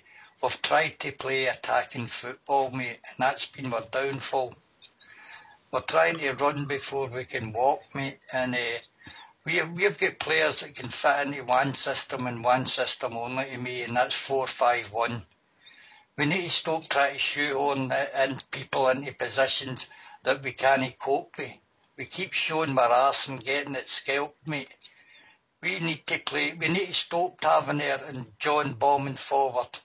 We prefer as a support mate to win, and winning 1-0. It might be boring football, but that's what we needed at the present. We should go out there, we should play a narrow back four, 5 in the middle with Morelos up front. That's what we should do. Take our chance and score 1 goal a game and let nothing. I don't think Alves and Martin would look so bad, mate, if they had ample cover. The problem we have is we expose ourselves by charging forward with our full-backs and we leave the back door open all the time. And I think that this crazy now about finishing second, I've always been a Rangers supporter, mate. If you're no first, you're nowhere. We've got 2 attempts if you want to get into Europe. One is to win the Scottish Cup, which will benefit us just the same as second in the league, mate.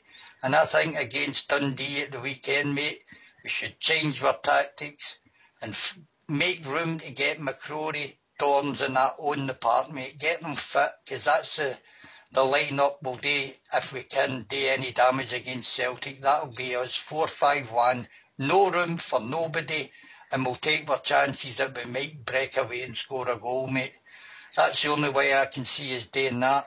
I don't care personally whether we get into Europe or no, because I don't think we're ready for Europe. I think we'd get another embarrassment like last year, and I think we need to sort ourselves out in this league first before we start thinking about Europe.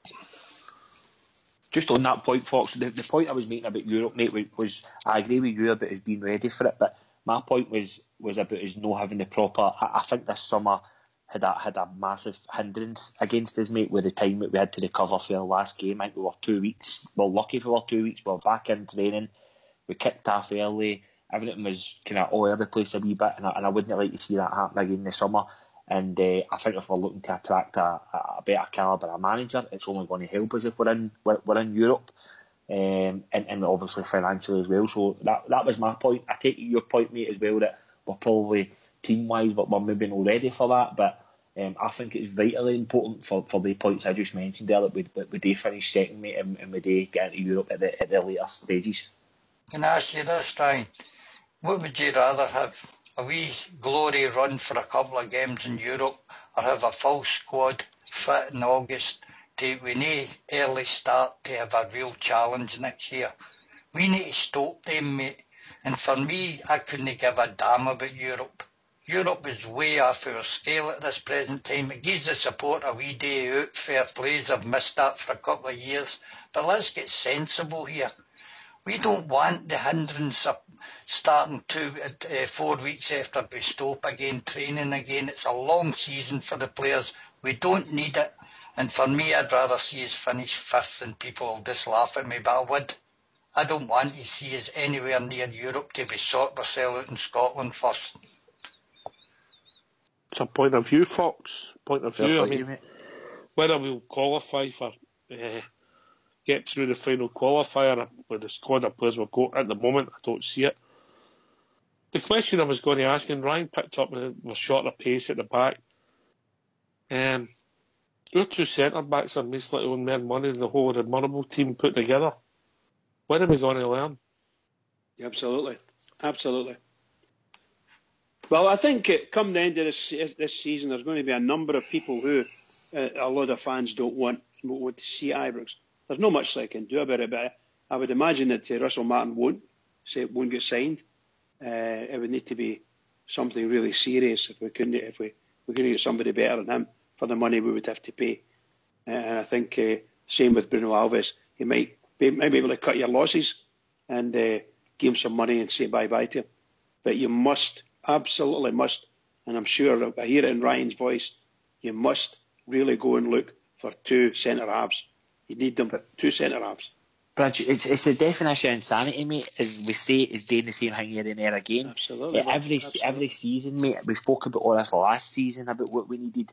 We spoke about 3 years ago. We say the same every summer. We need two big, strong, quick centre-halves, and we get two centre-halves that can't win Bosnia and can't run. It's the same every season. It's just, I've been crying out for a Rangers centre-half who's... Right, Alves is big and strong, right, but he's no pace. He's lost that pace, right? He's no pace. We need to sign people that are young, strong, quick, good on the ball. They must be out there because other teams have them. So how do we have an inability to sign a centre half who can win balls in the air, who can be big, strong, and quick and good in possession? It can't be hard. We seem to have a favour centre backs who just can't run. Well, we've not that centre half with a decent bit of pace for years. For absolute years, and it baffles me, mate. And I just hope we do bring two in the summer, because the ones that we've got now are nowhere near fit to be wearing the Rangers jersey. Can't disagree with that, pal. Probably the last one was Bagheera, maybe. But even the boy that we've got there at Cardozo. So you're sitting there, you've got three centre halves on your books, or four, and Bates is the best out of the four for me. And in reality, he's the one you want to be able to partner a good quality centre. A good quality centre half with 6'7", an absolute monster, and take no prisoners. Just don't take any prisoners. Simple as that. And I'll take you need a big frame, you need a big fella. There's a boy up there playing with Ross County. I think he's up from Fulham on loan or something like that. Suter, the boy Suter. That's him for Hearts' brother. He's a big boy. Somebody like that you would need to bring in and tutor them. Bring them in and let them go on with it. And in the 2 seasons, he'll have a great centre-half. That's what I think. But Bridge, if you keep exposing your centre-halves, they'll still get beat, mate. You know, you can have big strapping centre-halves, but if you're playing against boys with pace, mate, they'll still run by them, same as the day with Alves and Martin, mate. What we've got to do is we need a 4-man defence, mate. And if you look at the teams that play against us, their 4 at the back hardly venture forward, mate, because there's another 6 players that can go and attack, and they don't get drawn out of position like us. Our 2 full-backs are up on the opposition's 18-yard box, and if they don't put a meaningful cross in and we lost possession, we're broke upon. We're broke upon all the time. Absolutely. And they're saying that all the time. And that's the problem. We need to have a solid defence. Teams are built on defences. And this attacking philosophy to please the fans isn't working. It's winning football we need, mate. And as I keep saying, if we win 1-0, and you just get 3 points, the same as winning 5-0, mate. Listen, if we'd have won the last 3 games 1-0 with the last kick of the ball in the last 3 games, your season would be exciting. Like Foxy, seriously, if you look at the centre halves on Saturday, we know what they were like. They actually never won. Even Alves, who I commend him for his great jumper, great header of a ball. These people were in there and they were doing everything they could to outfox him insofar as allow him to jump. And he couldn't play. He couldn't play them at all. You know, they were just doing everything they could. I want somebody that's as strong as them or stronger, that doesn't take any crap from them and shoves them out of the way. And because that's what they were doing to us. They were just shoving us out of the way at times. And we need somebody that can stand their ground and shove them back. Simple. I'm saying simple, of course. It's difficult. Alves, I mean, I'll go to Ryan with this and then I'll go to George. We'll go ahead for George. Ryan, Alves, when the ball goes up the park, he wins headers. There's no doubt he wins headers. But everything else in his game is pretty average. No, I mean, he's very, very poor. I thought we were getting a real player in our hands. I thought we were going to get a real leader. I hadn't seen him playing for a while, so I had no idea.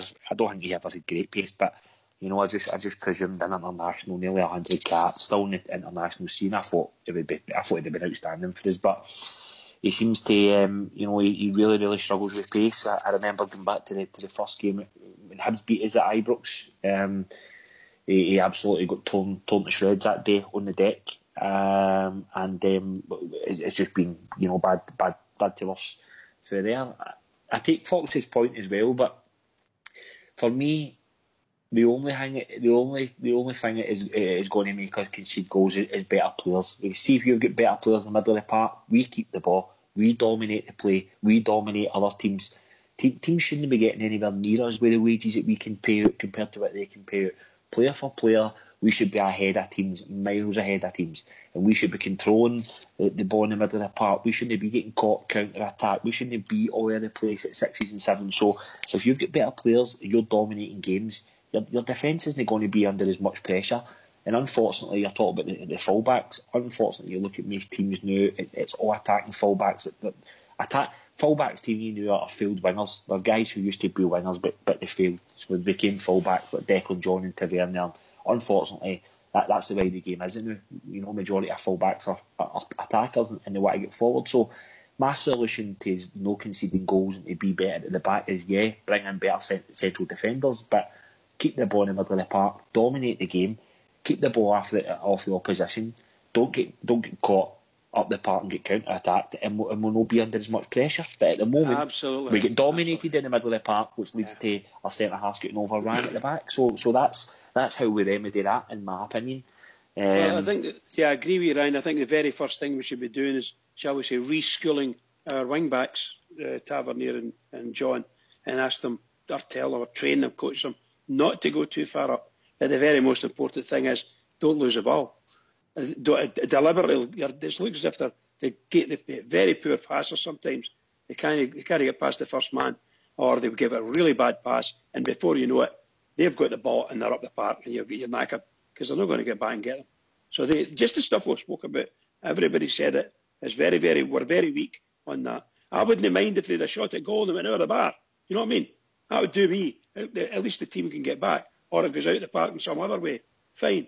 But no, gain the ball away stupidly. So we do it all the time, constantly. Sorry, pal. George?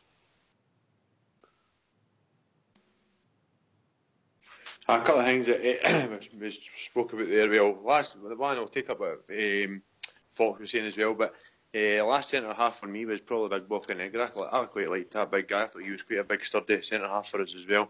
But we really haven't had a centre back. I mean, everybody at the start of the season when Alves came in, everybody seemed to think it was a good signing, Ox, but that's not worked out for us. But what Fox was saying, I mean, I've got to probably agree with what Fox is saying. I would take a 4th or 5th place finish in the league this season for a good start in the league next year. And if we're bringing a manager in, I can it's got this thing attached to it. Well, we're in Europe and all that, but probably one of the biggest embarrassing things that's happened to a club in recent history is that fucking carry on at the start of the season with that team who got put out of Europe with. So in my honest opinion, if we can get a half decent start to the season with a new manager, I didn't think the manager would want to be in Europe anyway. I think he would probably prefer to get a good team together and get a good pre-season behind us and get just even as an extra 2 or 3 weeks training. I think he'd probably prefer that, Ox. It's probably not what the fans would want, but it's probably best for the club. Like. But with the standard of team we should be playing, if you take that team we played last season, we should be back round a bit then, and that should be you could argue that your pre-season, aye. That should be your pre-season games because it's who you're actually playing against, and then within a couple of weeks you're up. You could argue it'd be the perfect pre-season because the quality should improve every round you get through. But that was a disaster. That year. Can I come in on that? On you go, mate. I know I sympathise and empathise greatly with what the guys are saying about not being in Europe and the benefits of not being there.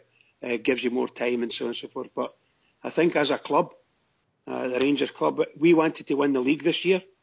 If we won the league this year, we're going to be doing that. We'll be starting back in 2 or 3 weeks after the season finishes.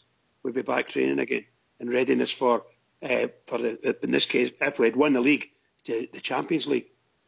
Personally speaking, I want the club to be in these top tournaments. I want them to be in there in their own right. I don't want any bullshit off of any other teams that we are cheated and we did this and all the rest of it, because this is what they're doing is. But in my opinion, we go in there, well, wherever we finish, if we finish in the top 4 or win the cup, or both, we're going to end up in the Europa League. And that's what I want. I want Rangers to be in a European tournament. That's what I want for the club. Now, I understand fully we're going to go out there and we need to be able to win the games. We don't want to be embarrassed. So there's your difficulty. You get stuck between a rock and a hard place with these things. There's pros and cons. I mean, I think a club of your size is also important that we maybe try and get to the final qualifiers for the Europa League to see what it takes us for revenue. Would you want to qualify for that tournament? That's another question, Fox. No, not at all. No, if we want to challenge next season. Thursday, Sunday football, mate, would absolutely kill us, I think. I've said my bit, mate. I've no spoke about bringing a manager in time to even play in the Euros and make his mark on the side. Can we get signings in time? I doubt it, mate. I think it's going to take us all summer between getting the manager and getting his players in and him putting forward his way of playing system, mate. We need this summer if we want to even put up a decent challenge next year. This is what I'm saying. We keep trying to run before we can walk, mate. We need to get it right in Scotland, but Europe's a pipe dream at the moment, mate, for us. But the Scottish Premiership isn't, if we get a chance to assemble a decent squad with a decent manager, mate. That's no out the realms of possibility for us, you know. All right. I mean, we've not heard from Ryan for a while. Who's your man for the hot seat, mate? Come on, you must have thought about it. You must have talked about it. You must have discussed it on the bus. You must have talked about it with the guys next to you. I've got a wee theory that I've heard whispers anyway, but I don't know if I know Ibrox isn't on the call tonight and Mount's on the call, and I know some of you guys that are on the call aren't maybe big on Twitter, maybe apart from George, but I don't know if George you've seen it. Big on Twitter. Oh, is that right? Well, anyway, you've probably heard about the account Four Lads Had a Dream, who tweet regularly about the comings and goings and what's going on at Ibrox, and they put something interesting out last week, and it was a poll type thing, and it was actually said in their summary that they were looking to gauge the reaction of certain candidates that had been muted for the job, and I had heard a wee whisper that it was possibly certain of members of the board wanting to put that out there to see what the reaction of the Rangers fans was to the names that were on that and the candidates. Mm-hmm. You know what? It could well be the case. For me, I really don't know. Frank de Boer, again, for me, I would be a wee bit worried that Frank de Boer would lead us to the Warburton route again. I don't know if we're pie in the sky the now where we are. I agree with Fox where we are the now. Are we able to go and get a Frank de Boer? Are we at that place in time now? Do we need to go back to basics and get guys in who are just going to get a result no matter what the performance is? I don't know. Could Steve Clarke come in and take a big club? I think he does well with Kilmarnock now because they all know their jobs. They sit in and they play 4-5-1 and they defend and they get results. But could he adapt to coming to Rangers? I don't know. I've got a feeling they're going to pull something out the bag, and I've got a feeling it's not going to be somebody who's going to be mentioned. And where they go, I really don't know. I've honestly no idea, Rops. I've no clue, mate. It's kind of went a wee bit quiet regards to the manager chat now. And I'll be honest with you guys. You know what? Really, and I don't think it would surprise any of you. Would it really surprise any of you if Murtig still get the job? Wouldn't it surprise me? No, I don't think so. The way things are going. Well, what George Ryan? I'd be upset. I think. Honestly, with the greatest respect to the lad, I've been as patient as I can be and been constructive and fair as I like to be. George is now at the end of his tenure with him, and I get that. I mean, he's no experience, and you can't get your experience sitting man in the Rangers dugout.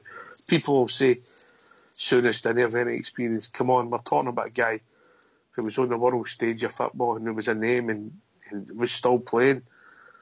Can I ask you, Ox, who would be your choice for the manager's job? I'll put it in the panel. Can we get any in the panel?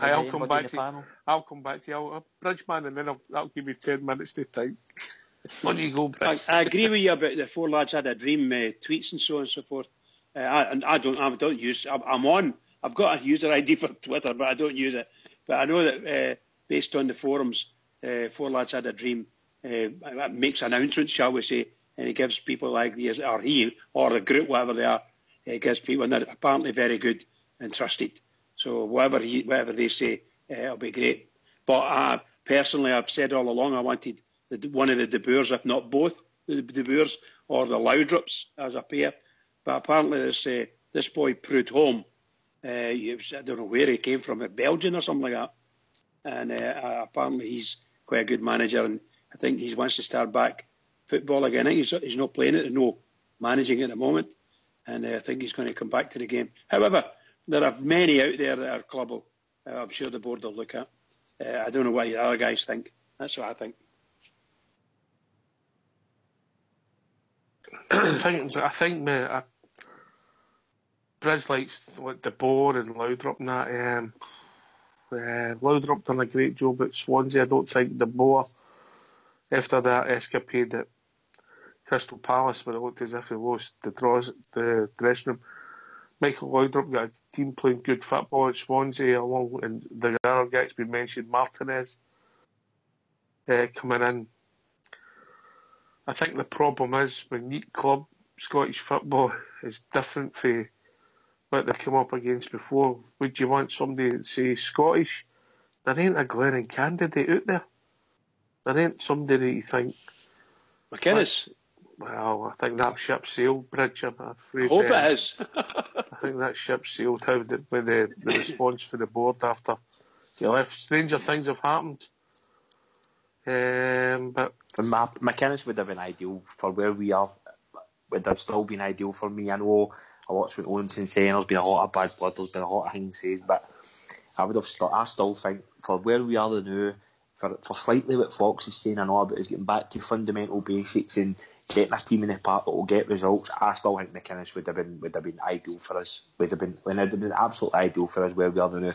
I'm not saying he'd a 155, but I think McInnes would have cemented us second place without a shadow of a doubt.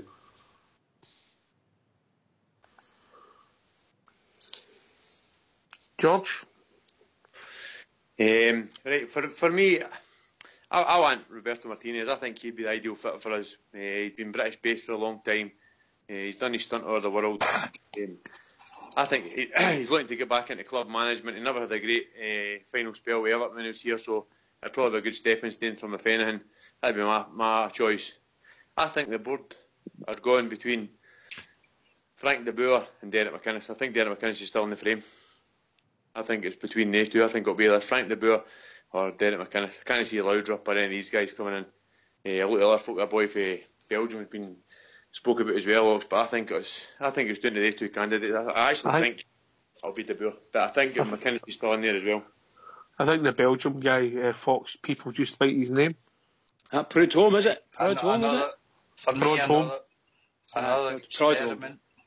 I think Frank de Boer, Martinez and Prudhomme, mate, not for me. Told you who I've said for the last couple of months, Neil Warnock. Brian, he's a Neil Warnock fan. Only because they were in the same class at school. I just think the guy knows how to put a team. He knows how to win a game. He's proved it constantly in the Championship. I definitely think he'll know if he gets Cardiff up, mate. Is it Cardiff he's wearing now? Aye. If he gets him up, I think he'll come to a mutual ending of the contract, and I think he'll be available. Fox, that's a fantastic shout, mate. I've not even thought of him. That's a great shout. Honestly, mate, that's just gave me a right real lift there, mate. I think if we could get something like that in, because that's just he's your... But it ain't happening, Ryan. He's got to go up and manage him in the Premiership. Fox he's got a record. He's got a record though of getting teams up, but never getting to manage them when they get into the Premiership. So I don't know. We might get him in September. But it's a big. See the other three that was mentioned there, mate. You're going to need tons of money. Martinez will not come to Ibrox unless he's got promise of spending power. I don't think De Boer will come for the same reason. The guy Prudhomme, he's got a good record, but it'd be a gamble again in Scotland for us. I think we need a basic manager, mate. That's what I need. Somebody kind of like Walter, mate, who knows how to put a squad together, knows how to put a defensive display on if we need to do that. And he's proved by taking Cardiff up there into the Championship race, mate, that he's still got it, you know. And he's got a Rangers kind of background as well, hasn't he? I seen an interview with him a couple of weeks ago, and he was saying that I think he comes up and watches Rangers from time to time. So I think he has I'm not saying with his main team, but I think he's got a bit of a Rangers background anyway. Well, he's got a holiday home up here which he frequents, mate, so he knows Scotland well. He's popped into Okinawa a few times. Good pals with Stuart McCall as well. They worked together at Sheffield United, I think it was. So he's good pals with Stuart McCall as well. So that could be a great shout, Fox, to be fair. I think, it looks as if at the moment Wolves and Cardiff are going to get the automatic promotions in that league, innit? So whether they'd get rid of a manager, but Fox, I get where you're coming from if they say they want to go up a level because of the budget you get thrown when you get promoted in that league and you're not a man. You never know, stranger things have happened. But that's the type of jobs that you'll see Martinez and that looking for, mate, you know. Aye, I get that, mate. With the budget you get with promotion in that league. The other thing with Martinez, mate, he's involved in the World Cup, so he's not available to us for a good while, so... I'll throw another wee name in there. It's now been made available. Alan Pardew. Oh, no for me, mate. No for me. Just been see him all right for us then? Duties for West Brom. Ryan, do you see him being okay for us? To be fair, mate, before he got the West Brom job, before Murty gave the job till the end of the season, he was one of the names that I kind of favoured. I would have liked Pardew. I liked what he'd done at Newcastle and what he'd done at West Ham as well. I think he's a proper manager as well. I know he's got his critics out there, but it was somebody that I was kind of let to go for. I'm new after the West Brom scenario. I'm not 100% sure.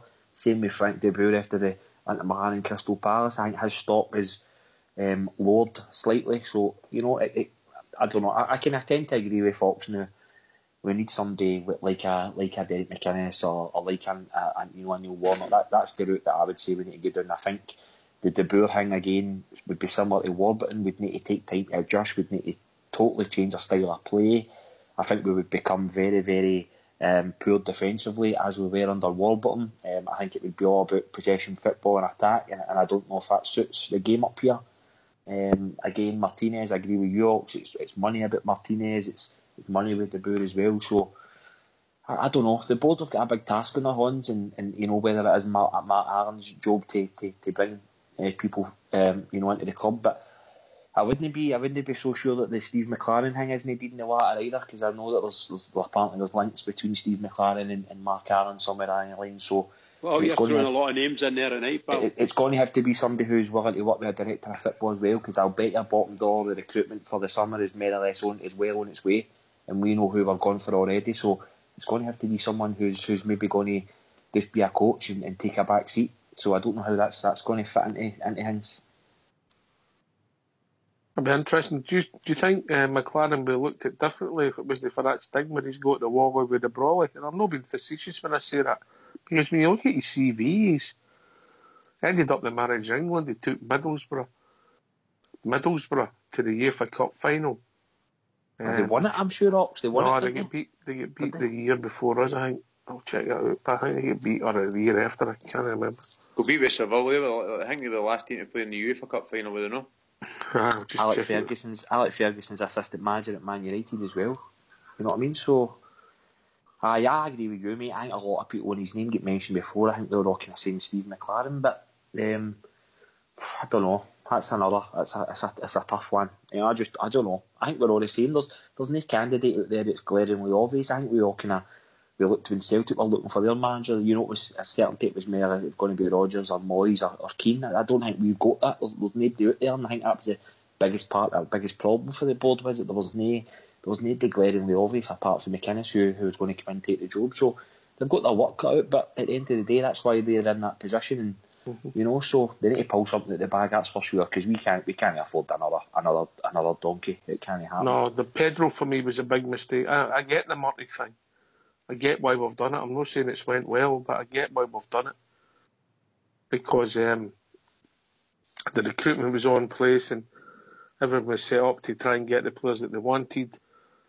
They couldn't get the manager they wanted, so they gave themselves a bit of breathing time. Ultimately, the last 3 weeks it's failed, but up until then it was going okay, no brilliant. The home results against Hamilton and Johnson weren't great, but we bounced back a bit, but ultimately failed. It was 2006, Middlesbrough got to the UEFA Cup final.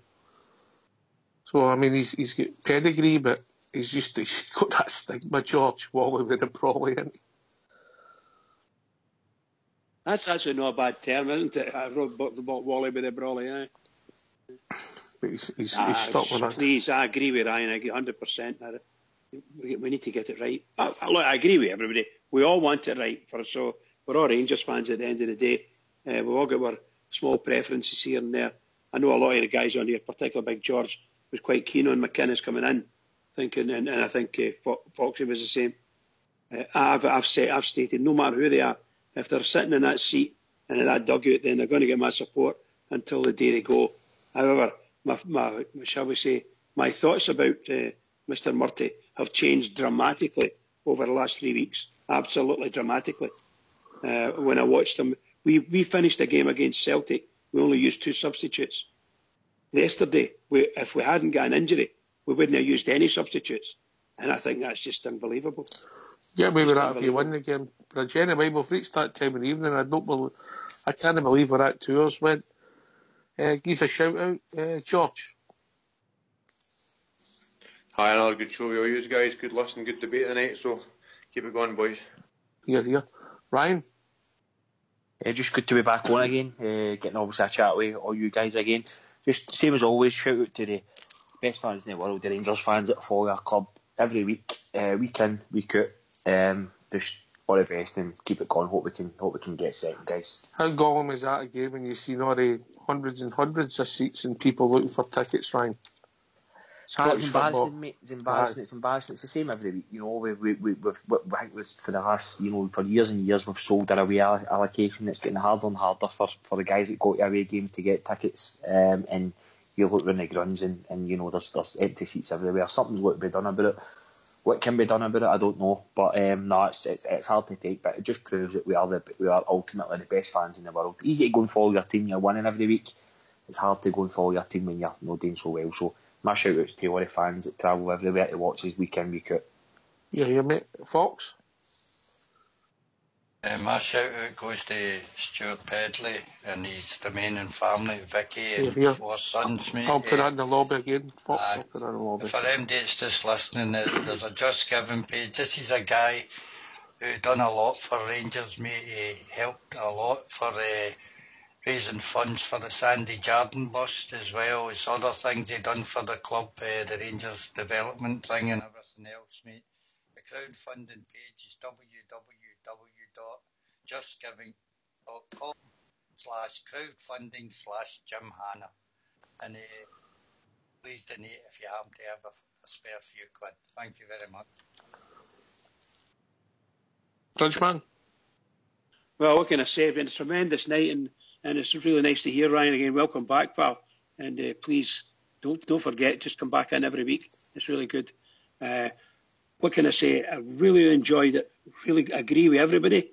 Can I just say this? To all the Rangers fans all over the world, and particularly Rangers fans on here on Rangers Radio, every single one of us, we need to keep it going for the Rangers because we're going to need it. Keep it going. Yeah, can I just echo Fox's shout and see all our thoughts are with the Pedley family and the tragically young kids having to get a father at the moment. So all the best to the family, and I hope things work out for them, and our thoughts and prayers are with them all. And also, Ray Wilkins, hope you get well soon. Thanks for everybody for joining the show. It was great to hear from Ryan and Big George. Fox and Bridgeman, this has been Rangers Radio. We'll be back tomorrow night between 9 and 11. Take it away, Fox. This is for Stuart. The time has come to say goodnight, for every road must stand. To those who care and are always there, our very special friends. Let's say goodnight to those we love, and maybe shed a tear. But before we close, let's think of those where love who can't be near. So raise a glass to absent friends, for every road must stand. You'll always breathe here in our hearts, our special absent friends. And when it's time for us to go, and our long journey ends, you'll never be alone, you'll see. You'll be with absent friends.